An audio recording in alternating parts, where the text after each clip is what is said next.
Mesdames, Messieurs les journalistes, avant de vous expliciter la situation de nos camarades illégalement gardés à vue au niveau de la division des investigations criminelles, il me plairait de vous parler en quelques mots de l'Assemblée nationale. Ici présents, les députés de la coalition Yewwi Askan Wi, ces députés qui représentent le peuple, nous leur disons encore une fois de plus merci. Le travail qu'ils sont en train de faire au niveau de l'Assemblée nationale a fait perdre la tête au président de la République, Macky Sall. Le doyen Habib vient juste de le rappeler. Lors des travaux en commission, ils ont été exceptionnels. Lors des plénières, encore plus exceptionnels. Lors de la déclaration de politique générale du Premier ministre, ils lui ont fait comprendre que M. Amadou Ba, vous n'étiez rien d'autre qu'un incompétent. Ils lui ont clairement montré qu'il était non seulement incompétent, mais qu'il n'avait pas assez de courage. Et pour tirer, comme on le dit à travers les spectacles, le rideau,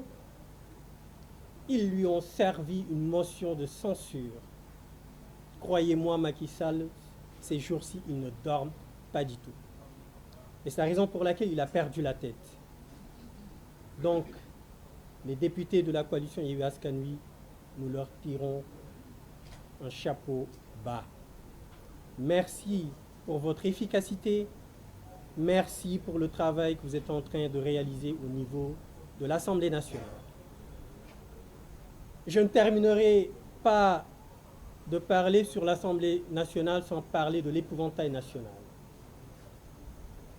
La mollesse de l'épouvantail, vous comprendrez qui est l'épouvantail, j'imagine. La momie, il finira par incendier ce pays. Le doyen Habib parlait tout à l'heure d'un problème de cerveau du président de la République, mais je pense que ça devient une maladie générale chez eux. Je ne sais pas si vous vous rendez compte, mais cet épouvantail, il ne sait absolument rien faire. Revoyez les images de l'Assemblée nationale. Le secrétaire général n'arrête pas de lui écrire des mots parce qu'il ne sait pas ce qu'il doit faire. Il n'arrête pas de se pencher à côté de lui pour lui demander ce qu'il a à faire. C'est triste. On en est arrivé à ce point-là. Mais cela ne nous surprend pas du tout. Aujourd'hui, il n'est pas le président de l'Assemblée nationale. Et celui qui est désigné comme président du groupe parlementaire ne l'est pas. Même, je peux même vous dire que le Premier ministre n'est même pas le Premier ministre. Il y a un faucon, li wolof di wax mooy buur mooy bummi mooy waay soosu nga xam ni tur bi sax bëgguma ko tudd te nee nañ xaw ma Ngom la sant xaw ma nu mu sant kooku moom mooy président assemblée nationale moom mooy président groupe parlementaire te kooku jàppale ne mooy premier ministre. Li am assemblée nationale ñu dem ba nga xamante ne ni Sénégal dëkku Seydi Hadji Malick Sy dëkku Serigne Touba Khadimou Rassoul dëkku Baye Niass Mame Limamou Laye ak les hommes d'État yu ñu fi xam ñoom Léopold Senghor ñu ñëw ba ñu mel noonu di am benn kilifteef benn doole bi ci assemblée nationale ci pencum ndaw réew mi war nañu xoolaat suñu bopp. Bu ñu demee ba ay député jigéen ñu ne leen yéen seen rôle seen cër mooy toog leen di tàccu di saaga war nañu xoolaat suñu bopp. Bu ñu demee ñu war a commencer législature bi mais dañuy wax violence mais nguuru Macky Sall mandarga bi mais violence la léppam lu mu def violence ci violence la ko teg mën a nekk violence économique wax nañ ko sànq violence sociale violence politique bu ma déggee ñuy wax les députés de la coalition Yewwi Askan Wi dañu violent dañuy saaga rek mais man j'ai l'impression que li ñu jàpp ne feebaru bopp boobu dafa généraliser ci ñoom mais loolu daf koy firndeel mais le président Macky Sall maa ngi ko doon wax ci Yoff lan la commencé législature bi mooy violence jël jigéen ak jigéen fi ko sunu borom teg jigéen lu mu représenté ci askan bi mu jël jigéen wërloo ko Sénégal ñu di ko xalamal di ko woyal mu di ñu saaga di ñu yàq lu nekk moom mu dem ba xam ne kooku gañewul moom mu def ay subterfuge am ba sàcc élection yi ñëw ne ko waxoon ko ne ko bu ñu demee ba gañe bi nag mën na nekk gañe normal comme mën na nekk gañe sàcc mais comme mënul woon gañe normal mu sàcc donc lépp gañe la ci gañe la koy tuddee mu ne ndaw soosu yow de yow laa waxoon yaay nekk le président de l'Assemblée nationale des jours des semaines muy jàll kooku def ci boppam ne moom mooy nekk président de l'Assemblée nationale waaw ñu ñëw ba session bi war a commencer 15 minutes avant mu woo ko ne ko finalement doo ko nekk benn épouvantail laa fay teg mais loolu lan moo ko gën a nekk violence am dafa yaakaar violence ay dóorante la mais c'est d'une violence inouïe et yéen ñëpp gis ngeen li xew cette brave dame bi ñu ko waxee loolu mais àndatuloon ak sagoom ci jigéen nga ne da nga ormal jigéen da nga teg jigéen place am jóge ci loolu jël groupe bu jigéen ne leen yéen soxlawuñ leen lu dul ngeen di saaga di ñàkk orma kilifa diine yi waaye loolu bettuñu ndax ñooñu dañoo matérialiser li Macky Sall waxoon à l'aune de son mandat il avait simplement précisé que les chefs religieux n'étaient que de simples Sénégalais ordinaires loolu la gëm jógu ci loolu la gëm ba léegi jógu ci te li mu gëm jógu ci loolu la xamal ñi mu àndal ci it ñoom it loolu la ñu gëm moo tax nag ñu war a jóg taxaw xam ne kii jiite réew mi ci taal ko la jëm parce que xam na ne askan wi duñ ko bàyyi mu présenté waat une troisième candidature pour ma ñëw ci suñu camarades yi nga xam ne ni dañ leen a gardé à vue illégalement au niveau de la division des investigations criminelles li xew Assemblée nationale xëy na soxlawul ñu di ci ñëwaat yéen ñëpp gis ngeen ko donte man personnellement j'ai été très choqué j'ai été surpris par les petits esprits gis nga Sénégal dañu war a bàyyi di wax ci émotion Serigne Pape Malick Sy dafay wax ni Sénégal suñu lay tooñ dañuy jël seeni loxo nëbb seeni bët jël seeni baaraam fatt seeni nopp boo fayee ko nag ñu takk rajo yi amee la et c'est exactement ça ndaw soosu bi muy wër di saaga député yi booba ana les émotions ñi nga xam ne nii dañu mettre en avant seen émotion fan la ñu nekkoon l'épouvantail il était où la momie il était où mais ñoom ñoo ko xam la dame victime la en réalité cette pauvre dame c'est une victime ñoom dañ ko def comme chair à canon moom ak ay morom ñu ne leen dee leen saaga xas leen wax leen lu leen neex bu ñu réagirul nag ngeen xool ci ñi nga xam ne nii mooy waa PUR te Déthié wax na ko Macky Sall li mu waxoon il va réduire l'opposition à sa plus simple expression il a même parvenu à démanteler certains partis politiques et depuis plusieurs années il laissait avec le parti PASTEF jusqu'à présent il n'a pas levé le pied il s'est dit il va s'y mettre pour démanteler le parti PUR mais c'est parce qu'il a absolument rien compris Macky Sall ak ñi mu àndal seen fukk mënuñu démanteler parti PUR lii ñuy def nii yëngaluñu mais nag na xam ne lu mu ko jaralit jaral nañu ko na def lu ko xelam may ñu nit danañu def lu ñu suñu xel may am na loo xamante ne nii na xam ne duñu ko nangu tey duñu ko nangu ëllëg naka la mën a ne dafay jàppalu ay député yoo xamante ni dañu xeex ci hémicycle bi Assemblée nationale mais ñaata yoon la xeex foofu am est-ce que le procureur s'est déclaré compétent parce que l'épouvantail a dressé un procès verbal extraverti procès verbal boo xam ne nii ay kàcc ci kese la li xew jëlu ci waxu ci dara lu dul la ko neex moo di Massata Samb dafa taxaw ci perchoir bi ba mu neex ko rek subitement nee na subitement mu wàcc rek pes ndaw si mais xanaa sax xale yi feragul yi doon seetaan télé xam nañ ne loolu du dëgg Massata Samb ba muy wàcce mais ndaw si moo tax mu wàcce moo ko wax li tax mu wàcce donte leader yi wax nañ ko amul kenn kuy légitimer violence waaye bu ñu la tooñee mais bul xam ki ngay tooñ bu demee ba sës nu muy fayoo yow del tooñ rek dëkk ci waaye bul xam mu ki ngay tooñ bu demee ba sës nu muy fayoo heure bu fayoo nag day metti ñooñu xeexoo ci assemblée nationale dóorante moom mu yëkkati chaise sànni leen mais une chaise c'est une arme et pourquoi l'épouvantail n'en a pas fait part dans son procès verbal waxu ko benn yoon waxul saaga yom doon saaga en commission waxul saaga yi mu doon saaga ci biir plénière bi waxul ñàkk orma bi mu ñàkk orma Serigne Moustapha te foofu danaa ci wax tuuti mais ndaw sos du Serigne Moustapha rek la waxal bépp kilifa diine la waxal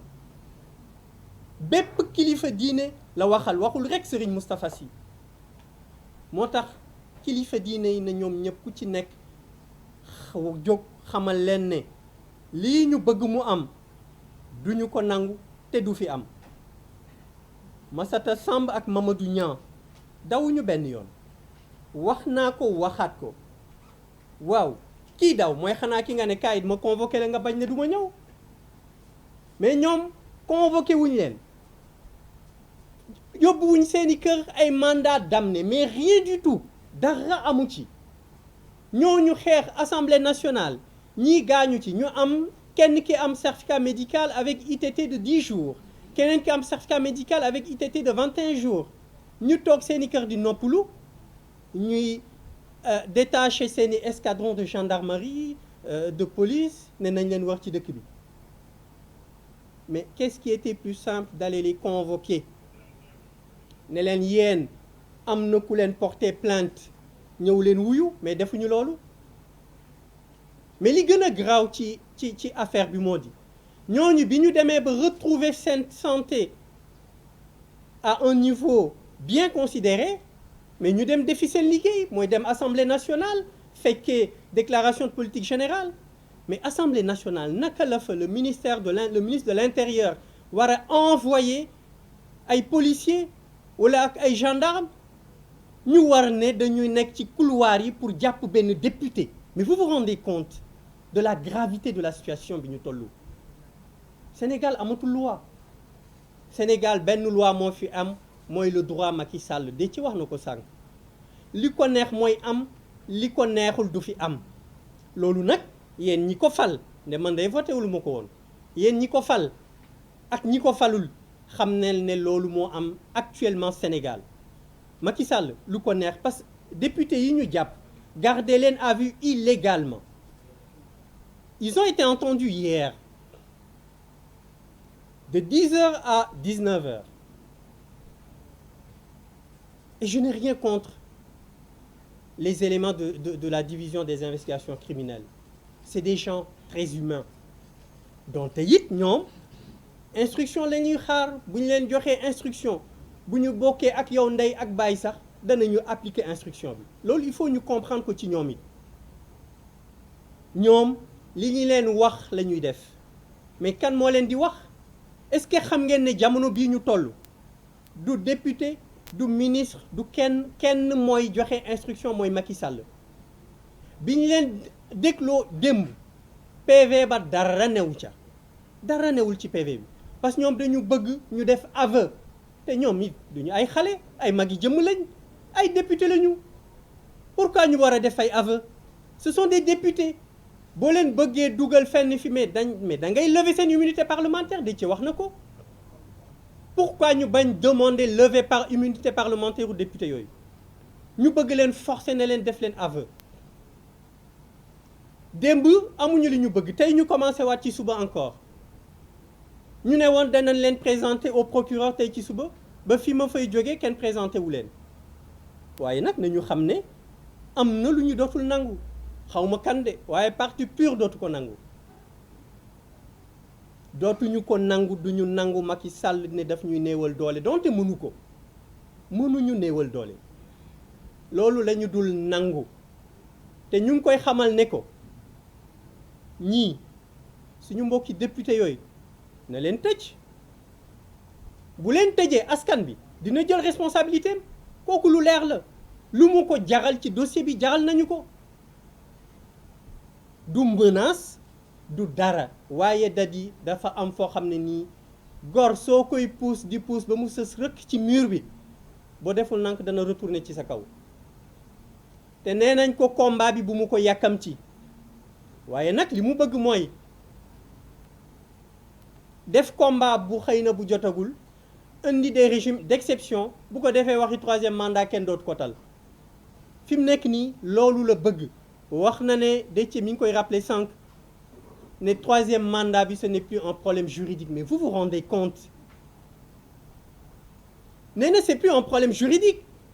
et pourtant moom moo fi def benn référendum yàggul ci ay at ci gannaaw mobiliser ci milliards yu dul jeex envoyer ces faucons ñu wër Sénégal yëpp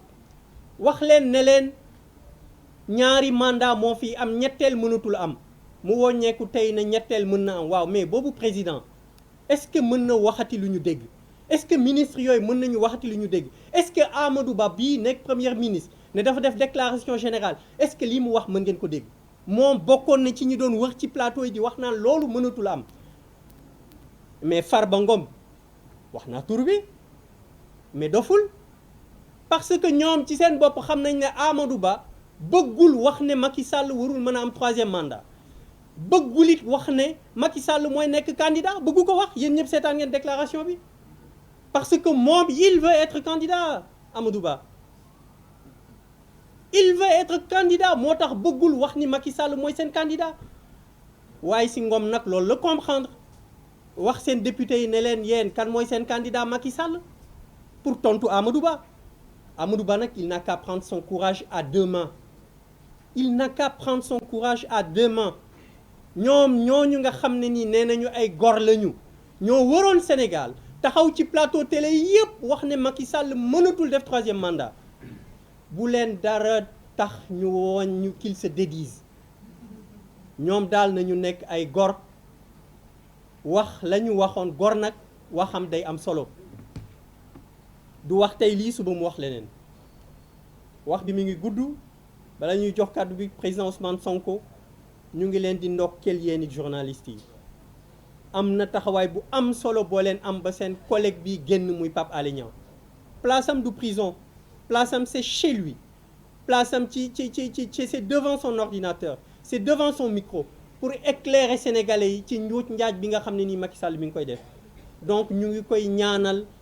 li wér-gu-yaramam bi wàññeeku woon ci fan yi yàlla delloo ko wér-gu-yaramam ba liggéeyam bi nga xam ne nii ca la nekkoon tax ñu arrêté ko mu taxawaat ci